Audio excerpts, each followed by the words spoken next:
Dari kemarin banyak kan yang minta ke gue buat cerita horor lagi. Nah, ini nih buat lo. Apalagi lo yang tinggal di kosan sendiri. Cocok banget, jangan di skip.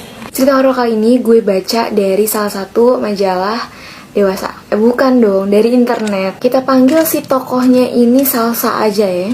Jadi suatu hari Salsa ini lagi gak ada pekerjaan apapun. Jadi dia lagi santai aja tuh di kosannya sambil ngudut gitu kan. Anjir, barbar banget emang Salsa gue liat-liat. Terus karena si Salsa nih gak tau mau ngapain ya, dia udah main TikTok tapi tetap masih gabut. Nih aturan Salsa nih bukanya tuh kontennya si Jasmine tuh. Dia kalau cerita enak banget gak sih? Kayak gue aja suka. Nah udah, terus habis itu dia mencoba untuk nonton video. Video apa ya? Video edukasi dong. Lu pikirannya pas lagi nonton film nih, dia tuh merasa ada yang ngeliatin dia, ada yang merhatiin. Tapi karena dia di kamar sendiri, jadi ya kayak positive thinking. Mungkin dia GR. Nah makin lama dia merasa kayak, enggak, ini gue bener-bener diperhatiin banget nih, tapi gak ada apa-apa.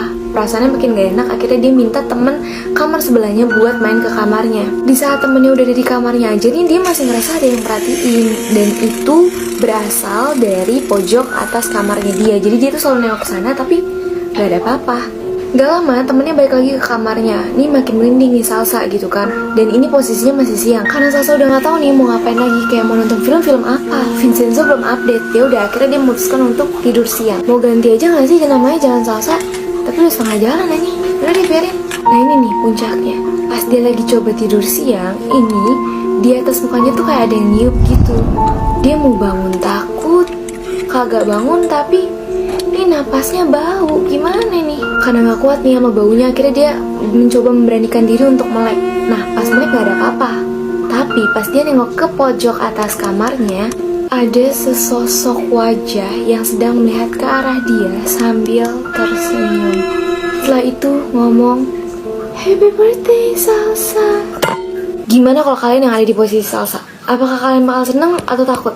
Ya secara nih ya kan, mohon maaf aja nih, lo ulang tahun kan kagak ada yang inget. Yang inget siapa sih paling? Facebook doang.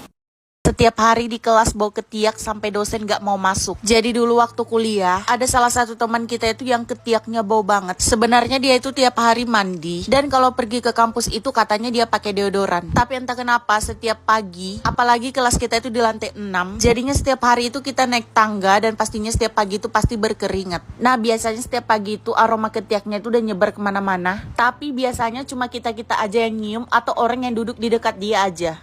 Tapi entah kenapa pagi itu aroma ketiaknya itu menyebar ke dalam satu ruangan. Dan satu kelas itu udah pada tahu kalau itu berasal dari dia. Sampailah akhirnya dosen kita datang. Dan pas dia buka pintu, itu aroma ketiak langsung masuk ke dalam hidungnya. Akhirnya dia gak nyaman nyium aroma bau tadi. Terus dia suruh kita cek ketiak masing-masing siapa yang lagi bau ketiak. Tapi gak ada yang ngaku saat itu. Padahal satu ruangan itu udah bener-bener aromanya itu menyerbak banget. Karena gak ada yang mau ngaku, akhirnya dosen kita itu marah. Karena kalau misalnya bau ketiaknya itu masih terus ada di dalam kelas, bisa-bisa kita semua tuh nggak konsen belajar. Nah jadi dosen kita itu nggak mau ngajar sebelum ada yang ngaku. Di situ kita tahu kalau teman kita ini yang bau ketiak, tapi kita nunggu dia buat ngaku sendiri karena nggak mungkin kan kita nunjuk dia. Akhirnya karena takut dosen kita itu marah, salah satu teman kita itu langsung ngasih tahu. Di situ dia malu banget. Akhirnya dia disuruh bersih-bersih sebentar ke kamar mandi. Bahkan dosen kita itu ngasih dia parfum buat dipakai di area ketiak dia. Nah pas dia balik dari kamar mandi, nggak ada 1 jam, aroma ketiak dia itu masih menyerbak di dalam satu ruangan. Karena ternyata deodoran dan parfum aja nggak cukup buat ngilangin bau ketiak dia. Aroma ketiaknya itu masih terus muncul sampai akhirnya dia tuh nggak pernah pede buat deket-dekat sama orang. Tapi karena kita sebagai teman yang baik, walaupun dia bau ketiak, kita tetap mau temanan sama dia sampai kita semua tuh udah terbiasa sama aroma ketiaknya dia. Oh ya, kalian suka nggak kalau ada teman kalian yang bau ketiaknya itu suka menyerbak kemana-mana?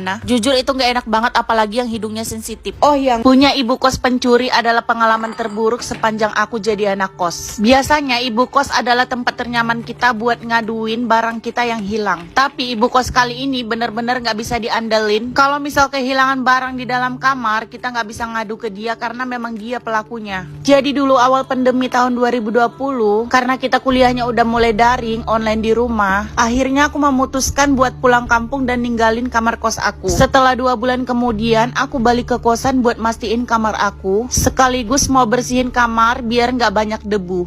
Tapi kagetnya aku setelah sampai di kosan, semua barang-barang aku pada hilang. Kayak alat setrikaan, tabung gas, helm, rice cooker, dispenser, sampai speaker aku. Dan salah satu HP Android aku yang ketinggalan saat itu, hilang dan lenyap di dalam kamar kosku. Padahal keadaan kamar kos aku itu terkunci. Dan jendelanya juga punya pagar besi. Di situ aku bertanya dan ngadu ke ibu kos. Tapi ibu kos aku nggak ada respon sama sekali. Dia bilang mungkin aja itu anak kos yang lain yang sengaja masuk buat ngambil barang-barang aku. Terus aku bilang ke ibu kosnya nggak mungkin anak lain karena itu benar-benar dikunci dan pas aku datang itu masih dikunci. Aku minta pertanggungjawaban ke ibu kos dan dia bilang nggak bisa tanggung jawab karena setiap kehilangan barang itu ditanggung masing-masing. Aku bilang ke dia kalau misalnya aku yang lalai, entah aku lupa ngunci, baru bisa dibilang tanggung jawab aku. Kalau misalnya udah aku kunci rapet-rapet, tiba-tiba barang hilang dalam keadaan kamar masih terkunci, itu kan perlu dipertanyakan. Dan dia selaku ibu kos seharusnya kan bertanggung jawab atas keamanan di dalam kamar kosnya. Nah, nggak sampai di situ, akhirnya aku nanya ke anak kosan yang lain, tapi ternyata dia udah pindah dari kosan itu dan aku hubungi dia lewat telepon. Dia bilang mengalami hal yang sama kayak aku. Semua barang-barangnya juga hilang saat ditinggal pulang kampung. Dia bilang curiga kalau si ibu kos itu yang masuk ke dalam kamar kita, karena kemungkinan dia pasti punya kunci serap atau kunci cadangan gitu buat masuk ke kamar kos. Yang akhirnya aku nanya lagi ke ibu kos. Di situ dia benar-benar marah dan bilang kalau aku nuduh dia. Oh ya, ibu kos aku ini kan punya warung gitu. Jadi pas aku datang ke warung dia, aku ngeliat dispenser aku dan aku kenal betul dispenser aku itu ada bekas spidolnya.